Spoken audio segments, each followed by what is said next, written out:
Bom, agora vamos de boa tarde, né? E agora eu vou fazer um agradecimento super merecido à doutora Marta, à ABCD, a toda a equipe que faz isso aqui acontecer, né? A gente sabe que é difícil conseguir juntar todo mundo, mas assim, é um prazer e é sempre muita honra quando eu recebo um convite da ABCD, porque foi a ABCD, no ano passado, eu já falei para vocês, que foi o primeiro ponto que eu encontrei dentro do falso doutor Google para me ajudar. Graças a Deus eu consegui achar de primeira a ABCD e não precisei ficar perdida pela rede social. E eu adorei o tema da palestra, que é Recebi o diagnóstico, o que fazer? Porque já é o que eu faço lá no Farmalê, que é ficar levando informação, dica, chamar vocês para participarem de consulta pública, falar para vocês sobre a importância de vocês se unirem, de trabalharem, de compartilhar informação e ajudar a pessoa com doença inflamatória intestinal a caminhar de uma maneira mais tranquila nesse mundo de doenças crônicas. E aí, para começar, em vez de eu começar o que eu vou fazer quando eu recebo o diagnóstico, eu acho que é a gente sempre levar essa frase: não somos um diagnóstico. E, sempre que possível, lembrar ao médico e todos os profissionais da saúde que não tem um diagnóstico sentado na cadeira. Tem uma pessoa. E por que eu falo isso? Porque lá no blog eu tenho uma coluna, que é o Conte a Sua História. Eu já tenho uma média de 100 depoimentos lá. E quando a gente vai lendo esses depoimentos, a gente percebe que, sim, no início, a gente só fala da doença, a gente só quer saber da doença, a gente não quer falar sobre outra coisa. Mas a vida vai passando e você vai vendo que as pessoas passam por vários momentos difíceis, mas a gente percebe que tudo vai passando, como a doutora Marta sempre fala. É um trilho, um caminho, e vai passar, sim, e a vida vai continuar. E aí a gente vai percebendo também que fica claro que a gente tem sempre a esperança em dias melhores, porque se a gente não tiver, a gente não vai conseguir seguir, a gente vai desistir. E por que a gente tem esperança? Porque a gente tem vida, porque a gente não é um diagnóstico. E aí vamos às dicas, que eu acho que são só duas, que são as mais importantes. Não procurem a cura e procurem aceitar. A doença não tem cura. Mas quando a gente recebe o diagnóstico de uma doença que não tem cura, a gente quer procurar a cura. Não adianta, somos pessoas, não somos diagnóstico. Como é que não tem cura? O que vai ser da minha vida? Eu vou viver doente? Então, assim, não fiquem procurando isso. E aí, quando a gente descobre que ela não tem cura, abrem dois pensamentos normalmente na cabeça da gente: buscar a cura ou deletar o diagnóstico, que é quando a gente vai negar a doença. Isso é comum o paciente fazer, né? Ou ele quer ser curado, ou ele finge que nada aconteceu. Nos dois, não vai dar certo. Não vai dar, porque a doença não tem cura, ela vai progredir, e se você não está se tratando, o prognóstico vai ser muito pior do que já poderia ser. Então, o ideal é o quê? Aceitar. É o famoso, a gente brincou já aqui, acho que com alguns pacientes, aceita que dói menos. É mais ou menos isso. E aí, quando eu falo para vocês não procurarem a cura, eu fiz questão de trazer esse trecho do livro da Leca, da Alessandra, Registros de uma Cronista. Por que eu trouxe isso? As DIs, elas não têm cura, então o tratamento e cuidado com a nossa vida ele é diário. Aceitar a realidade, tomar consciência da mesma, a gente precisa fazer isso, mesmo entendendo que dói, machuca, que a nossa vida fica de cabeça para baixo, mas vai doer bem mais se a gente quiser continuar vivendo na ignorância. Por isso que todos vocês estão aqui querendo tirar outras pessoas da ignorância, porque se vocês estão aqui, vocês não vivem mais na ignorância e sabem que a ignorância prejudica. E não é a ignorância de querer agredir, é de ignorar as informações. E aí, nesse trecho, ela fala assim: contei às pessoas que conviviam comigo sobre a doença, mas, observando melhor, não havia ainda assumido a doença de Crohn como uma doença que faria parte da minha vida para sempre. Mesmo que ela estivesse em remissão, haveria sempre a necessidade de controle para que não entrasse em atividade. E eu sabia também, quanto mais rapidamente eu assumisse verdadeiramente, mais rapidamente eu conviveria melhor com ela. Então, procurem aceitar. A aceitação é assumir verdadeiramente a doença para conviver melhor com ela e você se responsabilizar junto com o médico e a equipe de saúde para vocês caminharem juntos nisso. Porque o médico também não vai conseguir fazer um milagre se você não se responsabiliza junto com ele com o tratamento. E aí vem o diagnóstico. O diagnóstico chega, mas a gente continua na mesma vibração, nas mesmas ideias, né? A gente, antes do diagnóstico, a gente tenta chazinho, soluções caseiras, faz automedicação, vai tomar remédio que alivia a cólica, isso tudo é venda livre. Você vai procurar pomada para a região anal, você vai ficar pesquisando o que você pode tomar. Você vai procurar um culpado, porque alguém tem que ter culpa disso, né? Alguém tem que ter culpa disso. Eu taquei pedra na cruz, aconteceu alguma coisa, e a comida... Agora, na hora do almoço, estávamos falando sobre isso, eu e Mariana, a Leca. Gente, a comida é um troço que a gente quer culpar, porque você não pode comer uma banana que vem alguém do seu lado e fala, você não tem Crohn? Banana não tem um sei que lá que ela viu que tem? Não é melhor você não comer banana? Gente, a comida é o culpado. É o que a gente fica querendo, porque tudo que a gente come, a gente passa mal. E aí todo mundo olha para a gente, se passou mal foi porque comeu. Então, essa parte do diagnóstico também é complicada. Infelizmente, continuam surgindo as emergências hospitalares. A gente vai procurar a sugestão de amigos, dos familiares, das pessoas próximas. As emergências hospitalares vão continuar surgindo. A gente vai parar nos grupos de pacientes no Facebook, onde a troca é muito boa, você tem apoio, você descobre que um colega tem um médico que já é especialista. Ah, lá na clínica tal, você é de que estado? Ou então, e aqui no meu estado tem uma associação, procura fulano. Então, o grupo é bom, tem esse lado bom e tem um lado ruim. Porque dentro do grupo tem as pessoas que estão lá para ganhar algo em cima da gente. A gente sabe disso, que nas dificuldades surgem essas coisas absurdas.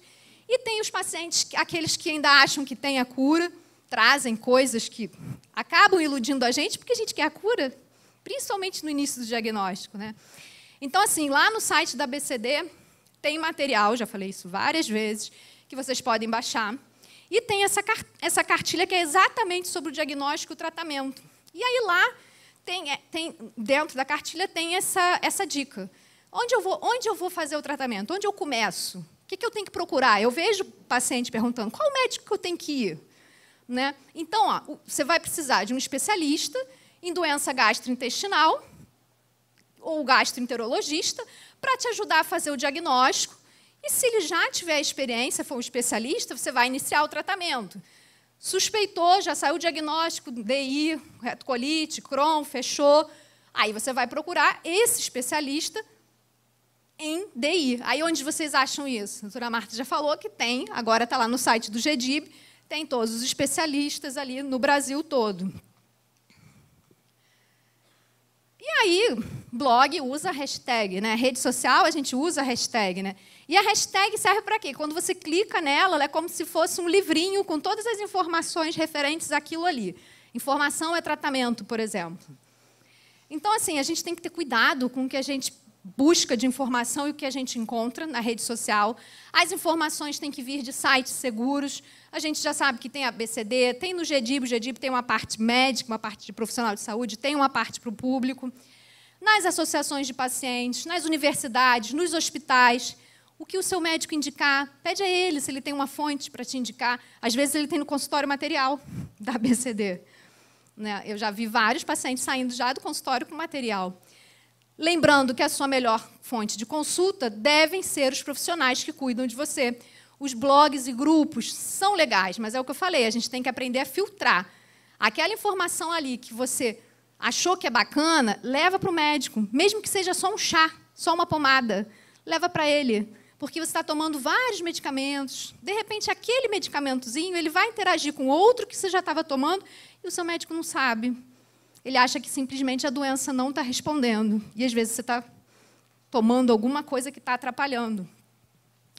Então, você vai compartilhar tudo com o médico, com os profissionais que estão cuidando de você. Ou seja, no final, se você ficar procurando tanta coisa, o seu porto seguro tem que ser o seu médico. E aí, quando eu falo ali das associações, eu vou trazer o exemplo que é o que eu vivencio. Eu trabalho com a Alend, eu sou voluntária da Alend, trabalho no comitê científico. E aí, o que nós, associações, fazemos, né? A gente faz eventos para os pacientes, a gente faz as reuniões mensais, a gente pode trabalhar dentro de uma clínica, num consultório, levando informação. Eu e a Júlia, a gente procura estar sempre nas reuniões que possam trazer benefícios para o nosso tratamento, como reunião da Conitec. Agora, em fevereiro, eu estive na reunião da ANS. A cada 2 anos, a gente tem atualização do rol. E até na ANS, nos planos de saúde, a retocolite também não tem direito à terapia imunobiológica. O que é? Assim, na reunião mesmo, os próprios gestores lá falavam, realmente, a gente nunca entendeu por que isso, né? Porque é doença inflamatória intestinal, porque uma tem e a outra não tem, né? Então, teve defesa do GDIB, foi apresentado o trabalho da ABCD lá. Quando a gente participa, a gente tem direito à fala, né? E eu saí de lá com uma esperança muito grande. Eu vi a abertura deles e a aceitação de que realmente é um absurdo o paciente de retocolite não ter o seu tratamento biológico no plano de saúde, já que o oral ele já não vai poder mesmo, mas o biológico não tem por que não tem se a gente tem para a doença de Crohn. E o que a gente também precisa saber nesse momento do diagnóstico? Às vezes, esse paciente de DI ele chega no médico porque ele já tinha uma outra doença, porque a gente tem as manifestações extraintestinais. E, às vezes, o que fez ele chegar na DI foi uma doença reumática, por exemplo, foi na dermato. Então, em vários momentos aí do nosso tratamento, a gente vai precisar cuidar de alimentação, a gente vai precisar de um nutricionista, do nutrólogo. Você pode precisar do prócto, junto com o gastro, porque vão vir as cirurgias, tem as hemorroidas, tem as fissuras anais, as ostomias.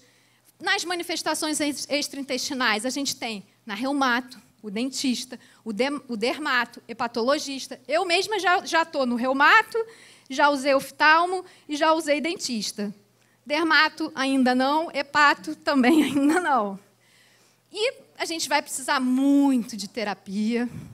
Não precisa nem repetir isso, porque terapia é bom para todo mundo. Imagina quem tem uma doença crônica, né?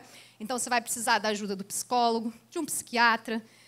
Pode surgir a ostomia, você vai precisar de quem? Do estomaterapeuta. Atividade física para todos. E vai precisar de informação? Vai. Informação, a gente tem diversas cartilhas lá no site da ABCD que vocês podem baixar. Vocês também têm os seus materiais de informação, informativos. Compartilhem isso, perguntem se posso deixar aqui no consultório, doutor. Foi no dentista? Deixa lá. Às vezes, alguém no dentista... Eu mesma, agora, um colega meu de educação física, ele quis fazer uma homenagem para as mulheres. Aí eu falei assim, mas eu não tenho nada assim, específico para falar. Ele é conta da sua doença. Apareceram 2 pessoas. Falaram, nossa, eu fui lá ver, eu tenho essa doença. Nem sabia que tinha mais gente assim. Então, quando vocês deixam lá o seu informativo ali, passa alguém ali que estava perdido até. Né? Então, ele já pega aquele informativo, entra em contato com você. Aí ele descobre que tem um mundo de gente. Porque é sempre assim, quando a gente descobre outros de nós. Né? E aí, quando eu fiz farmácia, a gente aprendeu que a gente tem que fazer atenção farmacêutica, empoderar o paciente, fazer ele trabalhar bem, ele ir bem amparado para a consulta. E a gente faz sempre um questionáriozinho que ele deve levar para o médico, porque a gente sabe que a consulta é corrida. E aí o paciente leva esse questionário pronto para o médico, ou ele entrega, ou ele mesmo lê, e o médico já vê ali quais são as dúvidas, a gente orientava o que cabia para cada paciente. Eu achei isso aí onde? No site da ABCD. Eu ia botar as perguntas, mas eu estava olhando lá no site, tem todas as perguntas que são muito importantes a gente levar para o médico. A gente vai conseguir fazer todas no mesmo dia? Não. Mas aqui já te dá uma ideia do que o seu médico pode te responder. E, às vezes, você não pergunta porque você acha que não, isso não é para ele responder. Né? E assim, são perguntas chaves. Como eu vou saber se a medicação tem que ser ajustada? Qual parte do meu trato gastrointestinal está afetado? Eu tenho que fazer exame sempre, só quando eu estou em crise? Se eu estiver em remissão, eu faço exame? São perguntas que, às vezes, a gente fica fazendo no grupo, e cada um tem a sua gestão lá com o seu médico. Então, você tem que perguntar para o seu médico. Dessas aqui, ó, se eu esquecer de tomar o meu medicamento, o que eu faço? Quanto tempo levará para vermos o resultado ou para descobrirmos que essa medicação certa não é para mim? Esta pergunta tira 3 quilos de ansiedade da sua vida. Porque quando a gente tem dor de cabeça, a gente toma dipirona e a dor de cabeça passa. Mas quando a gente tem doença de Crohn, retocolite, você começa a tomar um medicamento, ele não passa em horas, não passa em dias. Então, você precisa saber. E cada um aqui vai ter o seu tempo também de resposta. E essa resposta melhor, quem vai dar é quem? O médico. Outra que eu vejo muito, e tem lá também no site, eu tenho que mudar a minha dieta, eu tenho que tomar suplemento, é a comida de novo. A comida de novo. E cada um, eu vejo os nutricionistas, assim, às vezes entra um nutricionista no grupo, eu não tenho uma dieta. O ideal é uma dieta, tá certo, a gente precisa conversar, eu preciso saber sua necessidade, eu preciso saber em que ponto está a sua doença. Então, assim, não tem uma dieta específica para a doença de Crohn. Tem para os momentos de crise, dá para a gente passar umas dicas? Dá, mas o ideal é você, cada um, ter o seu nutricionista. Mudanças no estilo de vida. Eu vejo o pessoal muito assustado quando aparecem uns pacientes que continuam fazendo 1000 atividades. É possível, porque quando a gente está lá no início do diagnóstico, a gente está em crise, realmente a gente não consegue fazer nada.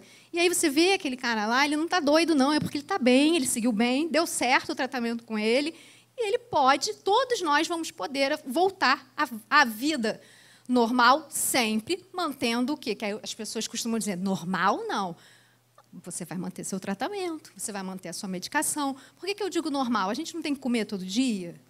Só que agora você tem uma doença, além de se alimentar, você tem o seu medicamento para tomar e a sua vida vai seguir bem assim que o tratamento surtiu o efeito. E eu também gosto de usar essa hashtag, que é a Viva Bem com DI. Né? Será que é possível a gente viver bem com a DI? A gente vê que sim, é possível. A gente vê muitos pacientes em remissão. Eu tenho muitos seguidores que nem sabem da existência de grupos de pacientes de ABCD, não sabem nada, porque eles entraram numa remissão rapidamente, estão muito bem. Às vezes eu pergunto quem são os médicos, são médicos conhecidos até. Eles não querem falar mais sobre a doença. Por isso que nos grupos a gente quase não vê pessoas que estão em remissão. Por isso que a gente tem a sensação de que está todo mundo sempre doente. Mas existem, como em qualquer doença, pacientes que estão bem e não querem falar mais sobre isso. Tem gente que não tem Facebook. Tem, parece espantoso, mas tem gente que não tem. Entendeu? Então, assim, não fiquem achando que está todo mundo doente. O corpo e a mente estão relacionados. A tensão emocional ela pode influir, sim, no curso da doença, tanto na doença de Crohn, quanto na retocolite ulcerativa ou de qualquer doença. É aqui que entra o tal muita calma nesta hora. Os sintomas dolorosos e limitações decorrentes da enfermidade vão gerar angústia. É normal, pode trazer depressão. E a gente precisa vigiar esse nosso pensamento para a gente não ficar vivendo para sempre em função da doença, que nem é quando chega logo o diagnóstico, senão você começa a só viver isso, a só sofrer isso. E não se culpar. Se culpar é muito doloroso. Você já tem uma doença e você ainda se maltrata se culpando. Então, não se culpe. Nada do que você fez pode ter causado a DI. A gente aqui está careca de saber que ainda não temos uma causa definida para a gente chamar ele de culpado. Não temos, nem os coitadinhos dos genes ainda não. Não dá para você chamar eles de culpados ainda. Ninguém contagiou, não foi algo que a gente comeu que fez a gente ter DI.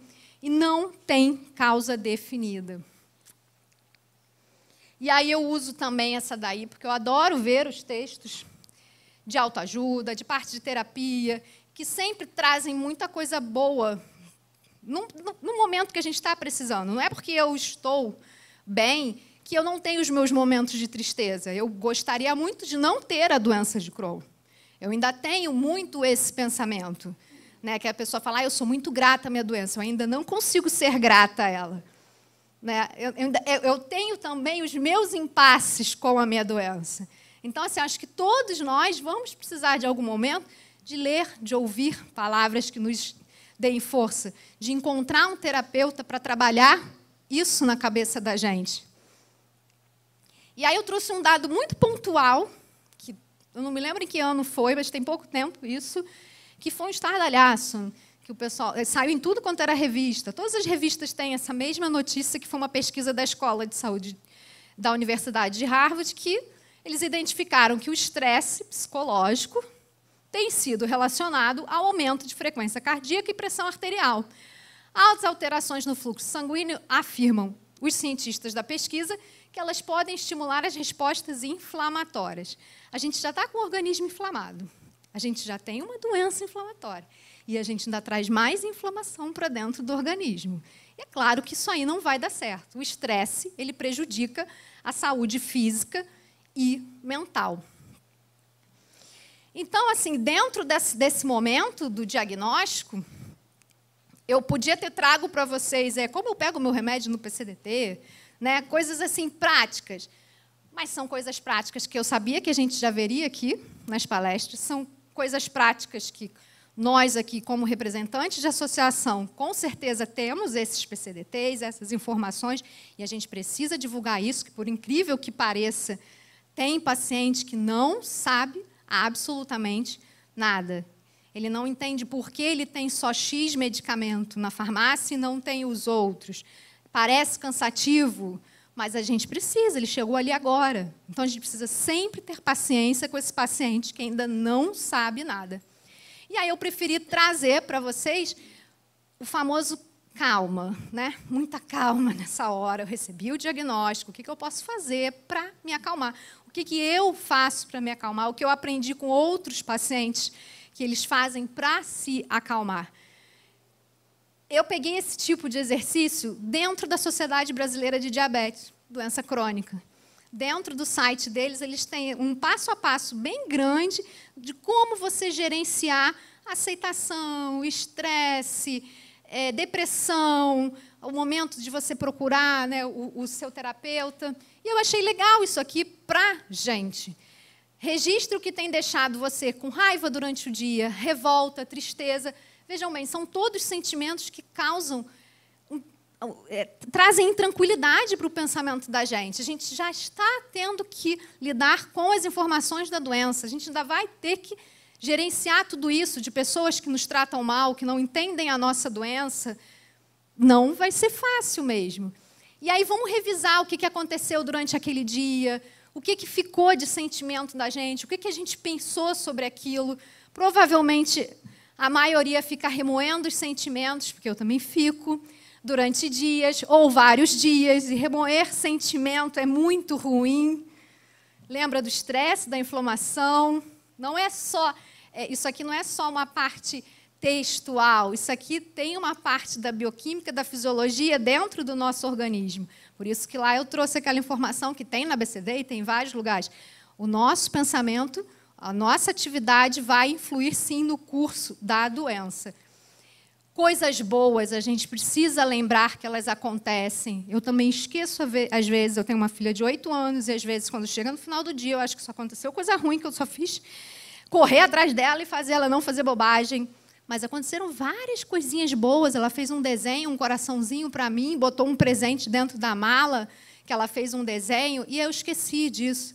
Então, a gente tem que lembrar que aconteceram coisas boas, e elas são muito mais importantes que as coisas ruins. Então, a gente tem que respirar fundo, encontrar paz nos pequenos acontecimentos do dia. Quem sabe adotar metas para você não ficar perdido. Não vai criar uma meta absurda de amanhã eu vou correr uma maratona e começar a correr em volta do seu quarteirão. Se você conseguir fazer uma caminhada, comemora. Eu consegui caminhar. Eu consegui trazer minha amiga para caminhar comigo. Qualquer ponto é para comemorar. Essa semana minha meta é Vou organizar todos os meus exames que estão perdidos. Vou marcar os exames que eu ainda não fiz. Isso são metas alcançáveis e que a gente precisa aprender a se organizar e lidar bem com isso. Não lidar como, que saco, tem que marcar meu exame. Não é legal a gente fazer isso. A gente tem que entender, aprender a gerenciar tudo isso. E uma dica final. Vamos mudar os pensamentos, as nossas atitudes que alimentam esses pensamentos negativos. Quando a gente está se sentindo tenso, agressivo, vamos buscar calma, respirar. O famoso bebe um copo d'água, respira, fica com um copo d'água, aguenta, se acalma, fique mais sereno. Nem todos os sentimentos vão embora, mas você controla. E quanto mais você compreende e aceita o que está acontecendo, o aceita que dói menos, né? Você vai crescer se fortalecendo no sentido de cuidar de você mesmo. Você aprende a gerenciar a doença, você aprende a se responsabilizar, você aprende a se cuidar, porque todos nós precisamos nos cuidar. E aí, caso surja a depressão, isso é muito comum, porque a gente leva muito tempo para descobrir o diagnóstico, e quando descobre, ainda descobre que é uma doença que não tem cura. Fica difícil. Abra-se com o seu médico e com os outros membros da equipe multidisciplinar. Você pode precisar, e vai ser muito bom que ele te encaminhe para a psicoterapia. Pode ser que você precise do psiquiatra, porque você vai precisar ser medicado. Sim, às vezes vai ter mais medicação. E são essas coisas que vão te dar o equilíbrio para você aderir ao tratamento, que é o principal. Não é te encher de medicamento, é porque você precisa fazer a aderência. E, às vezes, a gente precisa de uma ajuda extra para isso. Cada pessoa vai responder de uma forma ao tratamento. Eu já estive em remissão, no momento a minha remissão saiu, eu saí da remissão, mas eu já modifiquei o meu tratamento. Isso acontece com todo mundo. Eu vi já paciente falando para mim, nossa, se você saiu da remissão, não sei o que vai acontecer comigo. Porque me viu muito tempo em remissão. E é normal, gente, é normal. Eu conheço paciente que ele só ficou em crise uma vez, ele tem a doença há anos, eu conheço um assim. Ele tem há anos, ele só teve uma crise e ficou bem, nem precisou de biológico. Não acontece? Acontece. E a gente acha que só tem casos graves, e não tem. Estourei um pouquinho o tempo, mas muito obrigada. Essa aqui é a minha família.